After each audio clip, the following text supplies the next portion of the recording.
We're always asking ourselves, while we lay in our beds staring at our ceiling, or out in the field staring at the sky, what is life? What is our purpose? What is the meaning of it all? As if some part of us was saying, it's just not real. It's just something keeping us here, entertaining us, keeping us involved. And in some ways, every time we think about slipping away into some deeper state of mind, some form of inner peace, there's always something that takes us away, some simplicity of life. Amusement parks, movies, just general entertainment, friends and families pulling you by the arm. Come along with us, watch this, do that. And meanwhile, we always wonder, what is life? As if something was watching us, something observing us, wondering, is this the one?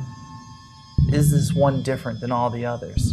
And yet, as soon as we begin to drift away, something else shudders and strikes our life to drag us back into the drama of it.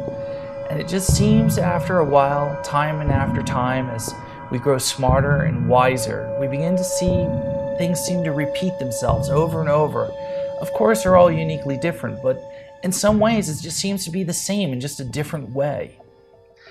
I'd like to introduce you to this gentleman. This is Professor Sylvester James Gates, Jr. He is a theoretical physicist who received his Bachelor's of Science, Mathematics and Physics, and his PhD degrees from Massachusetts Institute of Technology, the later in 1977. His doctoral thesis was the first thesis at MIT to deal with supersymmetry. He is currently the John S. Toll Professor of Physics at the University of Maryland, College Park, and serves on President Barack Obama's Council of Advisors on Science and Technology. Here's a little clip that you should pay special attention to, and also not only to what he's saying, but take a look at the images in the background, because they're going to come up again. Something very similar, something very strikingly similar to something that spiritual masters were seeing and trying to carve into clay tablets and into stone and to draw on the ground, because they didn't have the technology we have. And they're known as yantras and mandalas and all of these things that they seen in their mind.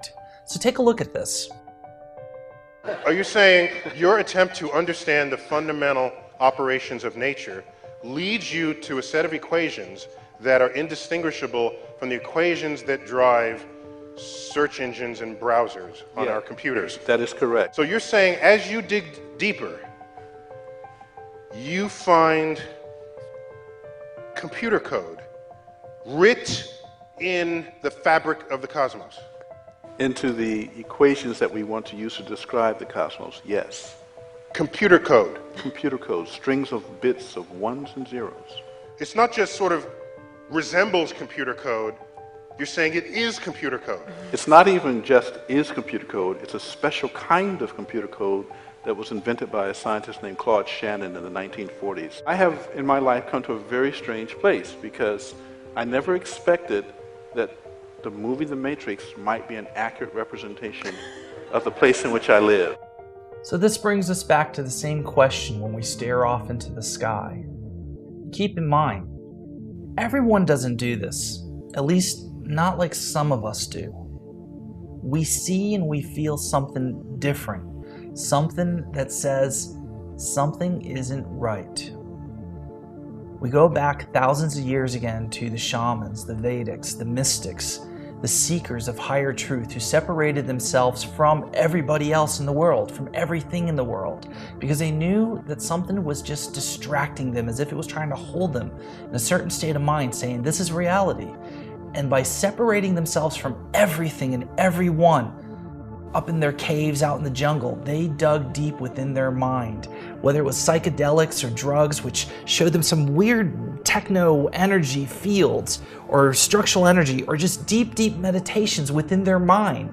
They began to push deeper and deeper. For you see, when you have nothing else around you, you tend to go within, and within is what? It's micro. It's like looking deeper and deeper within your consciousness, like a super powerful microscope. And you go through these thresholds as you go deeper and deeper within your mind, as long as there's nothing outside bothering you, nothing to distract you, to snap you into what we think is reality. You go deeper and deeper, and you battle your own mind, and you move past everything that you think that you see. And finally, when you get down deep enough to the most micro levels, exactly what Mr. Sylvester James Gates was talking about, you find these unusual patterns that we're finding now in science, in quantum physics, and supersymmetry science. In other words, we are finding the same thing they found thousands of years ago out in the jungles and in the caves. A center of the mind, a center of the universe, something that said, here is the greater truth of reality. This is what everything is made of. It's all following patterns. It's all following a program. And if you can understand this program, if you can conceive it, if you can comprehend it, as you push deeper and deeper and deeper down to the depths of the finest structures, if your mind can comprehend what you see, which we would understand in today, our knowledge of science, our civilization's beginning to comprehend, is code, computer code. That's what's there. That's what these Vedic masters were finding within their deepest mind. When they separated everything that they were, everything that they believed, everything that they thought, just removed everything that kept clawing and pulling and pushing on them to keep them in some kind of static state of mind, just moving along. They went so deep within their mind, they discovered the ultimate level of reality. And in so, the ability to change reality. If they found the code, the very structure that was written, and they were part of that code, and they could self-realize, self-become aware. This is what consciousness is. This is what self-realization is. This is awakening. When you hear the word awakening, what does that really fucking mean? It means that you begin to see reality in a different way. You no longer see what everybody else sees. You see something different. You see more. And that is realization. That is awakening from a sleep. That is a consciousness level. When you look out the world and you see the patterns and the structures, and you see that these patterns and these structures are repetitive, it's as if we are a collective following a pattern, that we are becoming predictable in life. As we develop technology, we begin to see the world, we begin to predict what human behavior is. We begin to predict behavior of animals and species and water currents and atmosphere changes. And eventually, as our technology gets more and more advanced, we will be able to predict the future without the future really being written, but actually somehow being able to look at the architecture of reality and understand that everything is governed by some form of program, some reality that's governed. And we're part of it. Every living thing, everything, is as if it was programmed or designed. Some say it was designed by God. Some say maybe it's a greater program. Some say it's maybe just some computer process that's running in the future. And we are all part of that petri dish of a program running. I find it ironic that we're stuck on a planet that's just circular. We can walk and walk and walk, and we just come around to the other side. It's as if, hey, we don't want something to happen on this computer program, so let's make sure that it doesn't run into any interference of other programs out there. So we'll stick it on a ball, and then it just will cultivate and cultivate and cultivate like a petri dish, not tampered with, until eventually it evolves to a level that it springs wings and it can fly out of its petri dish, or in this particular case, off of itself, outside of itself. And then we can see what new equations it'll run when it mixes and blends with new species out in the universe. As if something was observing us, watching us, aware of us.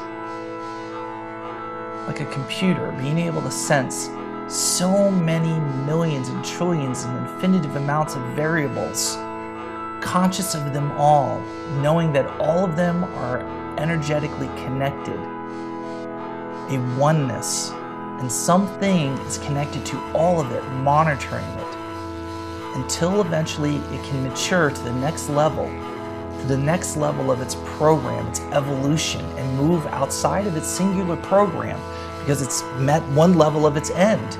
it's able now to begin to extract itself outside of itself, introducing new possible variables, as if whatever was watching, whatever was observing, was very interested to see each level of its progression.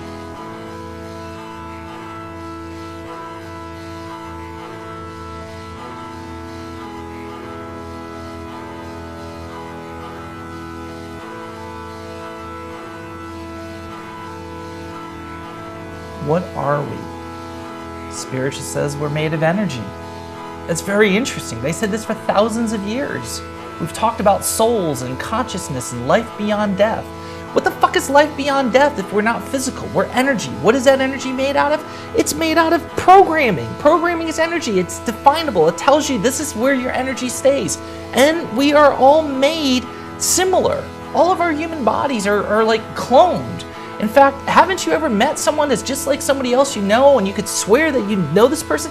Well, what if we just couldn't count that high, but all of these people are just wearing different clothes, but it's the same design with a slight variation for each model and each design.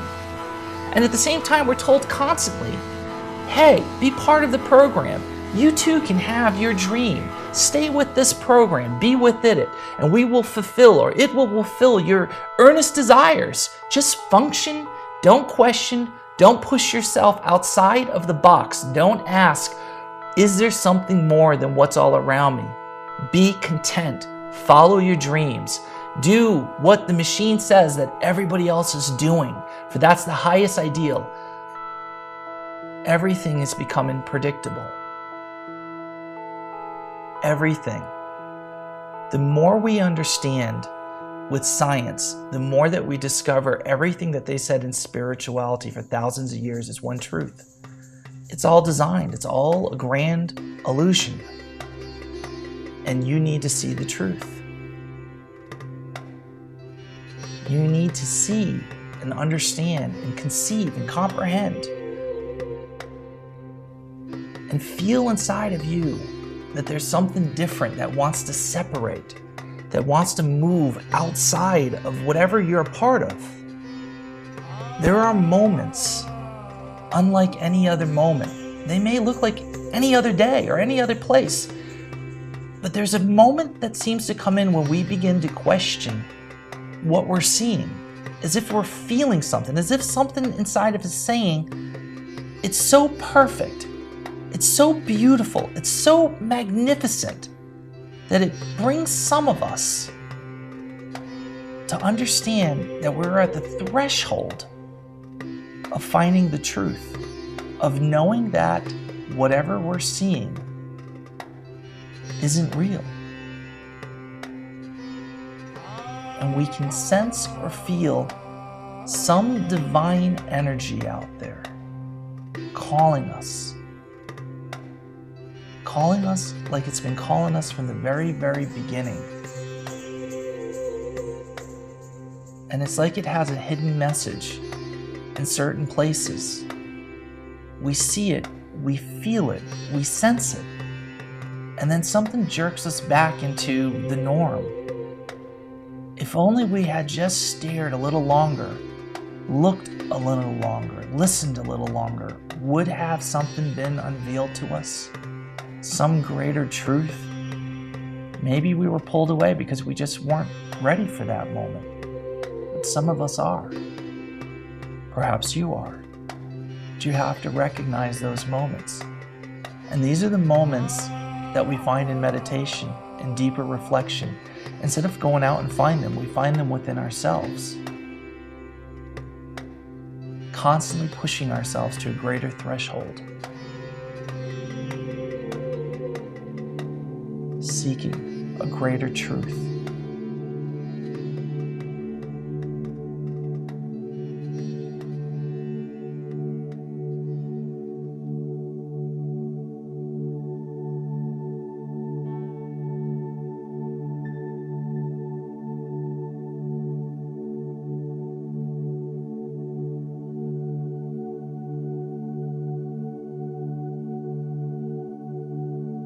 If we're part of a petri dish or a computer program and everything around us isn't real, maybe some ancestors in our past, or something that we are part of, but not really. They're the real and we're the imitation. Maybe they're running us as a program somewhere in the far off future, millions or hundreds of millions of years in the future, to see what altercations would have happened to them had things been slightly different, and they're running one program after the other. We call it reincarnation. But the truth is that we can feel other parts of the other programs around us. Sometimes we say maybe they're ghosts, or maybe it's something we sense or we feel. And they're all programs, and we're just aware of those programs running around us, and we call them other dimensions, other realities. But in truth, we're just some program running, and we're not even the real thing. If enlightenment is a reality, and those who attain it, like the greatest masters that ever lived, they understood somehow what reality was, and they could bend the rules, whether it be walking on water or floating a bowl up a stream or creating a storm out in the desert or creating miracles. Whatever happened at some moment in their existence, some moment of inner reflection, inner thought, it was an awakening. And when they finished their existence, if they really were in a petri dish, I would imagine that those outside of that petri dish admired them so much that they allowed them to come into their world, become part of their real world. Because after all, don't we already sense that there's something beyond, something more real than what we're in? But we keep being reinforced and told, no, this is real, stay here, stay here. But we keep looking, we keep wanting greater answers. Something out there, God, other beings, who knows, are constantly saying to us, don't stop trying. If you try the hardest, only the very few will awaken. It's a battle. It's a battle, and you have to fight yourself, fight your will, fight for your life, fight for your consciousness. Have and achieve realization, and at that truest moment of realization, you will understand the meaning of awakening. But it won't be easy. It won't be easy. But if you want it bad enough, you'll understand. So when you're laying out in the field someday, and your mind is clear, the kind of clear that comes from spirituality, and you look into the sky, and you see something more than what you're supposed to see, and you realize at that moment, it is a grand illusion, because it's all in the details if you pay attention. And it's that realization that creates awakening.